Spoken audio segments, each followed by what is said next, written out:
Hello and welcome to our program. Working level denucleation talks between North Korea and the United States are yet to begin, with North Korea taking issue at military drills between South Korea and the United States. We'll examine these issues and many more on today's Peace and Prosperity.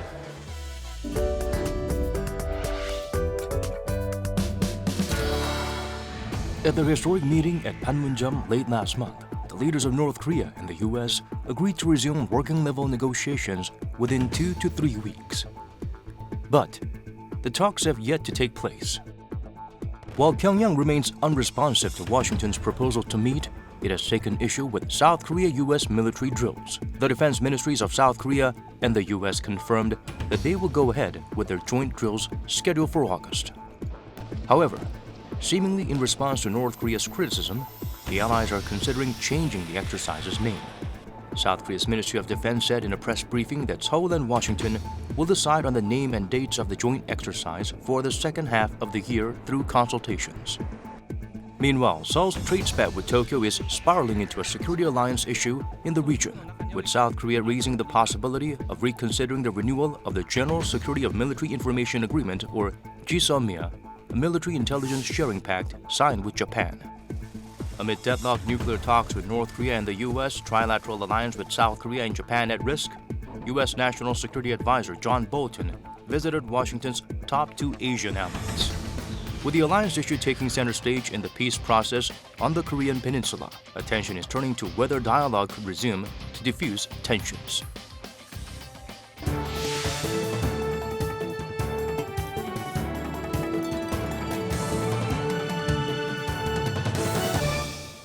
For today's discussion, we are joined by Dr. Kim Jina, Research Fellow at Korea Institute for Defense Analyses, KAIDA. Welcome to the program. Thank you.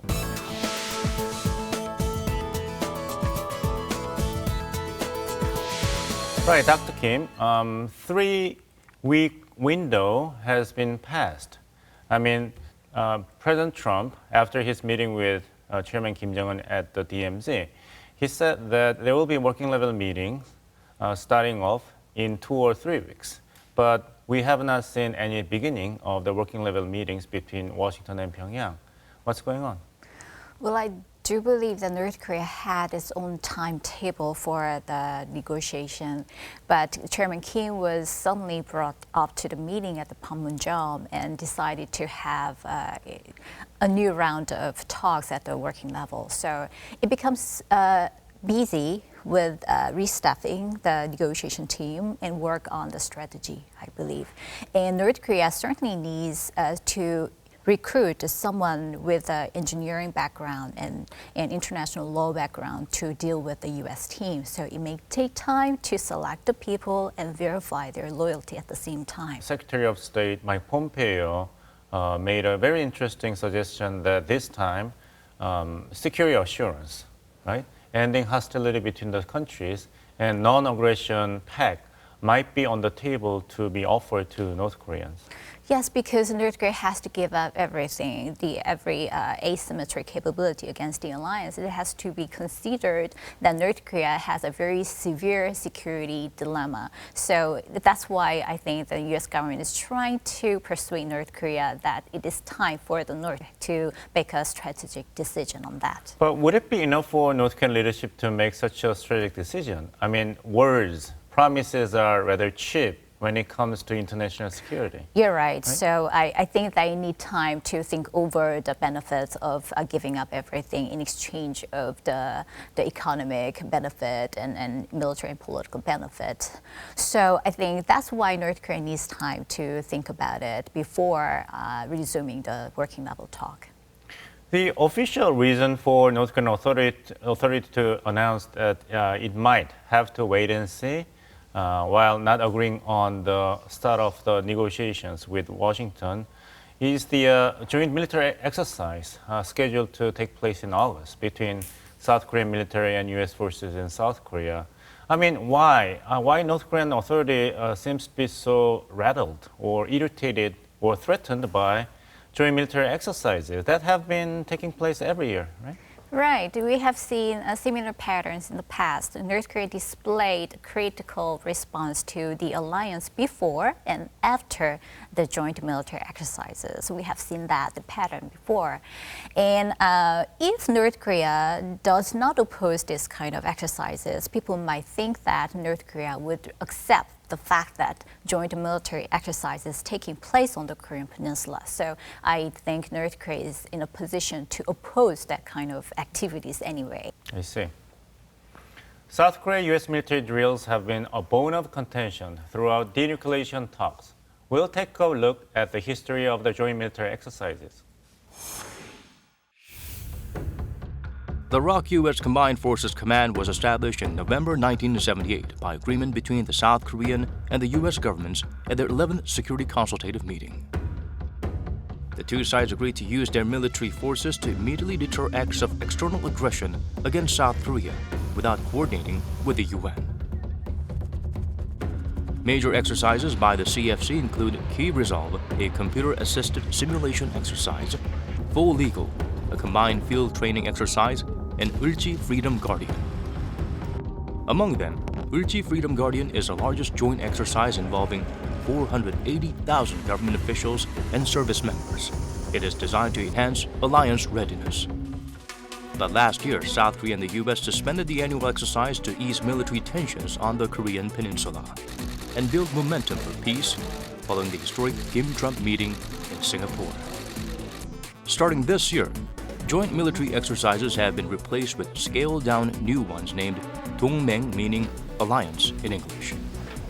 The South Korean government recently announced that it will hold the 19-2 동맹 exercise from August 5th to 20th as a replacement for Ulchi Freedom Guardian. The exercise is expected to focus on evaluating South Korea's readiness to take over wartime operational control from the U.S. Meanwhile, North Korea warned that if 19-2 동맹 happens, it would affect working-level talks between Pyongyang and Washington. But both South Korea and the U.S. made it clear that the joint exercise will go ahead as planned.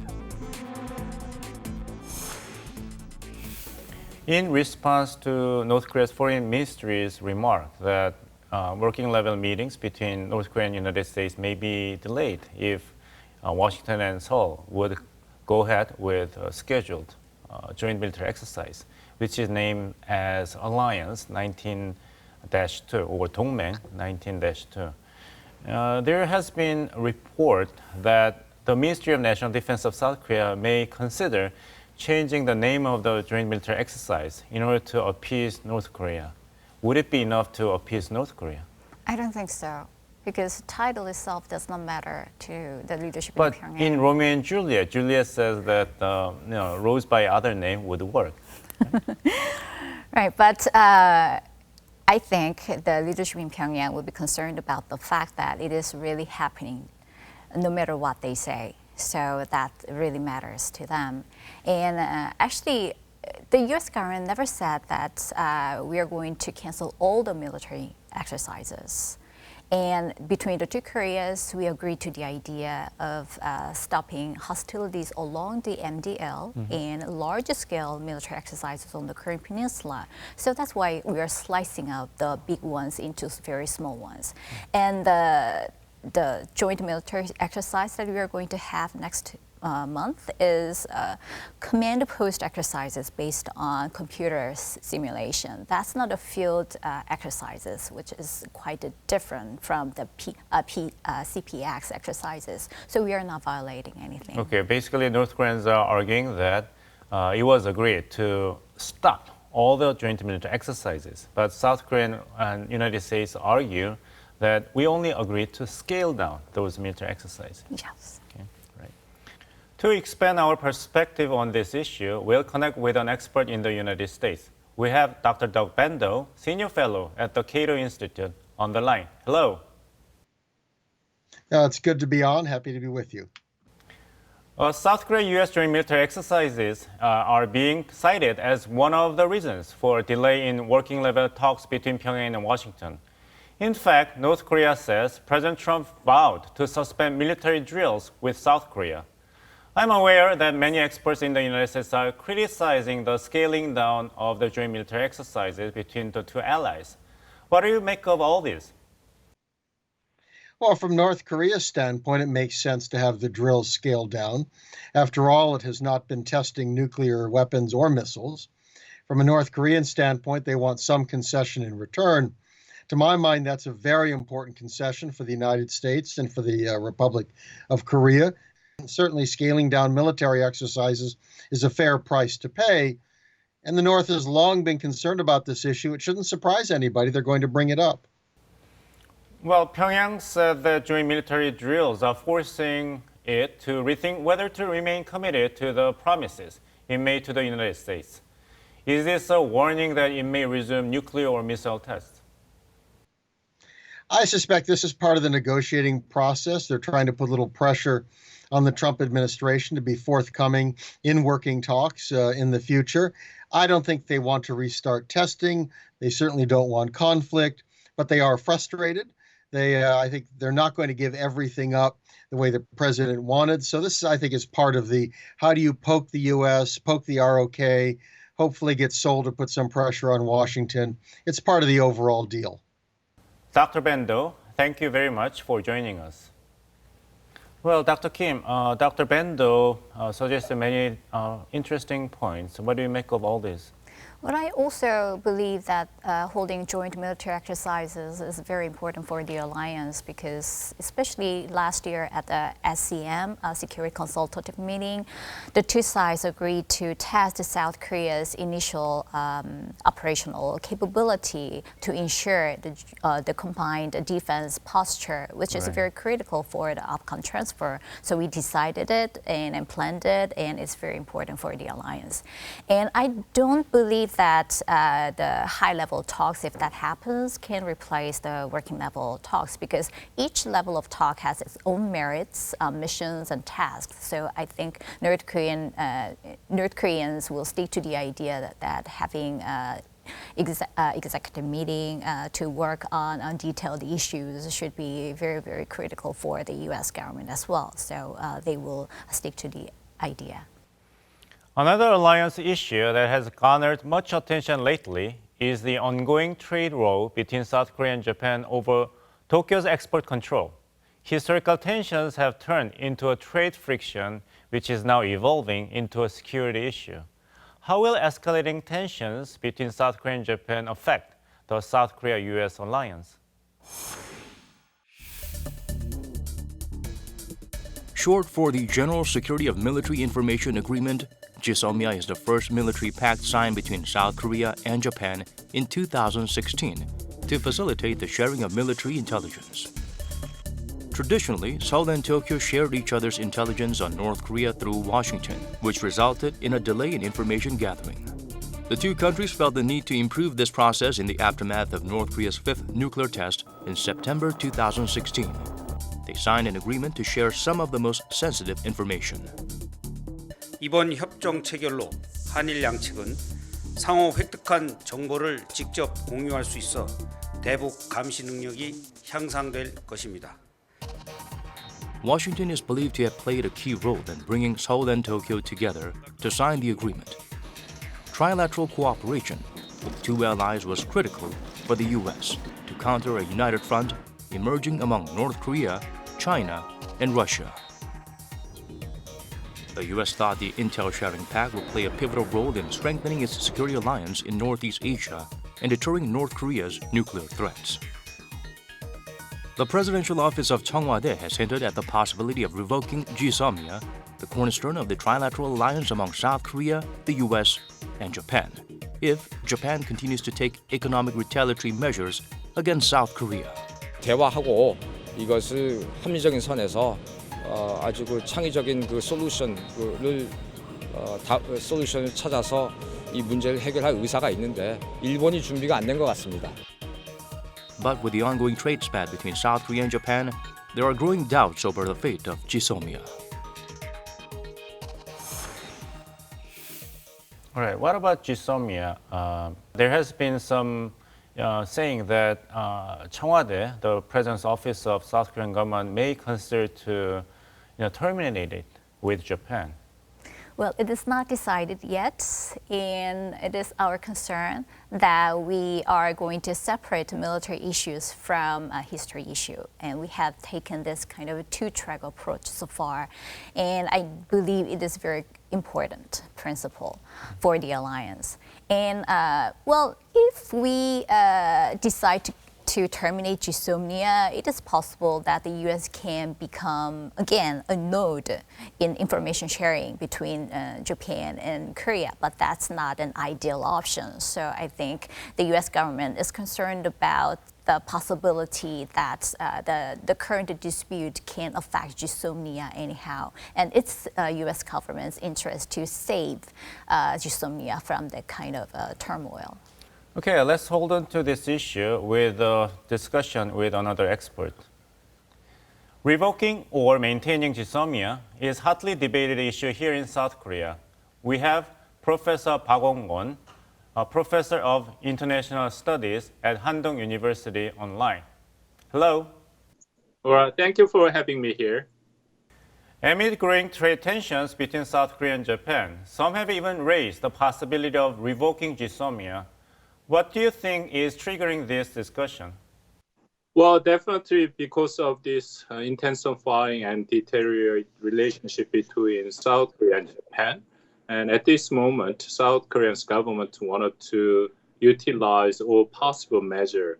Especially at this moment, South Korea wanted to have U.S. as play the mediator role and to stop the further retaliation by Japan.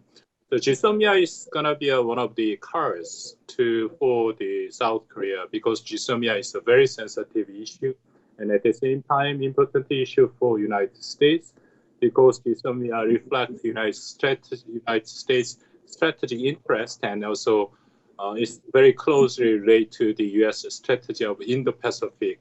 So at this moment, I think South Korean government calculation is to give some kind of pressure to possibility to pull out of GSOMIA, and it can lead United States to have a more active role to persuade Japan.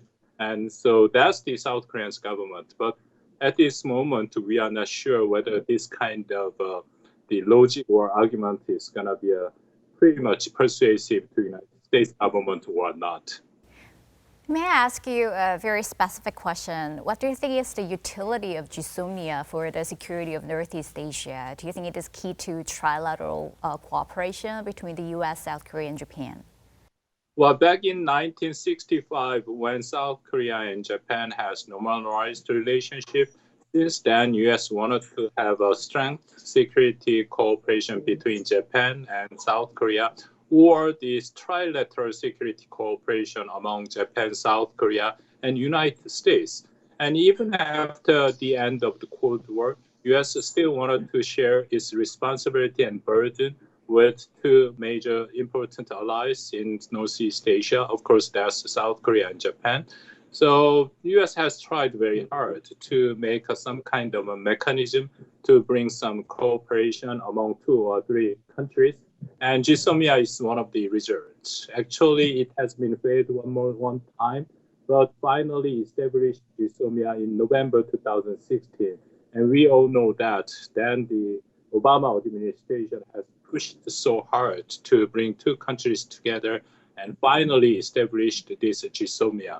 So through GSOMIA, U.S. wanted to counter against North Korea, and ultimately U.S. has some kind of plan to expand using GSOMIA to have some kind of balancing against China. So GSOMIA is an important U.S. strategic interest. Well, as you explained, the GSOMIA seems to be closely linked with the South Korea-U.S. alliance. How likely is the United States to step up to the plate to intervene between the two allies? Well, I think there is a very high possibility that the U.S. wanted to play mediator role between Japan and South Korea. Definitely, U.S. does not want to see a deteriorated relationship between these two major allies. So I think U.S. will approach this issue with three different ways. First, U.S. does not want to disclose their mediator role to the public, and they do not open to the public. And second is they do not want to take a side. So we all understand that for U.S., both South Korea and Japan, both of them are the major allies and important partners. But if U.S. decided to take one side, it's going to be a very huge burden for United States. And third, United States wanted to help both South Korea and Japan to have some kind of a direct talk. And for that purpose, to the Japan, and U.S. might say that they do not want to any expanded retaliation measure. U.S. does not want to see that. And for South Korea, U.S. might say that South Korea should have without any precondition to get started the talk about the forced labor issue with Japan. So those are the ways that U.S. usually have played the mediator role between the two countries. There was Professor Park Won of Handong Global University. Thank you very much for joining us today. Thank you. Dr. Kim, what's your reactions to analysis rendered by Professor Park Won? I do agree. I also think that we should avoid any situation where we send any wrong signal that our strategic relations between South Korea and Japan is deteriorating, and especially in times of dealing with lots of issues taking place in this region. And especially we have to be concerned about the possibility that North Korea is trying to drive a wedge between U.S. and U.S. allies over the issue of historical memories. And I think we should observe those patterns that North Korea is trying to say that we have to terminate GSOMIA with Japan. That's the kind of situation that we should avoid. We should not give North Korea that kind of chance. Right. In addition to North Korea as a source of common concern for United States, Japan, and South Korea, three countries also expressed concern about the recent showdown, the intervention of the air forces of Russia and China in Korea's airspace, Cadiz. Do you see any linkage between GSOMIA extension and the three countries' response to Russia and China? Well, it is possible that China and Russia were trying to disturb the situation between Japan and South Korea over the situation of the Dokdo Island. Because I don't say it's a disputed area, but we have territorial claim. Right. From Japan too. Yes. Right? So, well, we have seen many patterns before. The violation of Cadiz by Chinese or Russians took place so many times in the past. But violating our territorial sky over Dokdo, that was the first time. So it's a very different story. Perhaps China and Russia would like to watch if there is a coordinated approach to this kind of event between Japan and South Korea. Because when there was an approach by the Chinese military airplane near to the area where Cadiz, Jadiz overlap, we worked together actually, and we closely, I think we have to closely coordinate that kind of approach next time. All right. It seems like when it comes to regional security on the Korean Peninsula, things are getting more and more serious. Yes, right. Thank you so much for sharing your insights today, Dr. Kim. Thank you.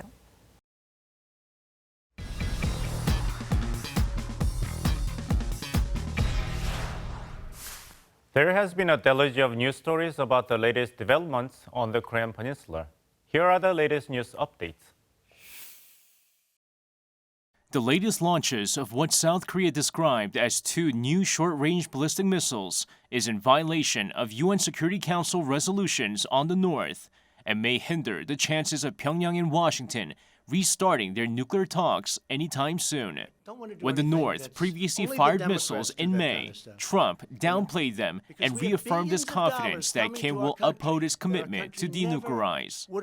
The U.S. State Department on Thursday urged the regime to refrain from further provocations, adding it still hopes for a resumption of working-level talks on the regime's denuclearization. I think what the president has said and what the president has stressed, and the secretary as well, is that we want to have diplomatic engagement with the North Koreans, and we continue to urge the North Koreans to resolve all of the things that the president and that Chairman Kim have talked about through diplomacy. We urge no more provocations and that all parties should abide by our obligations under UN Security Council resolutions. Some strong words of warning from North Korea on Seoul's upcoming joint military exercise with the U.S. next month. On Friday, Pyongyang state-run Korean Central News Agency reported that North Korean leader Kim Jong-un personally organized and oversaw the North's missile launch on Thursday. It said firing the new tactical guided weapon was an intended show of force. It was to warn South Korea for planning to go ahead with the joint military exercise despite continued messages from the North.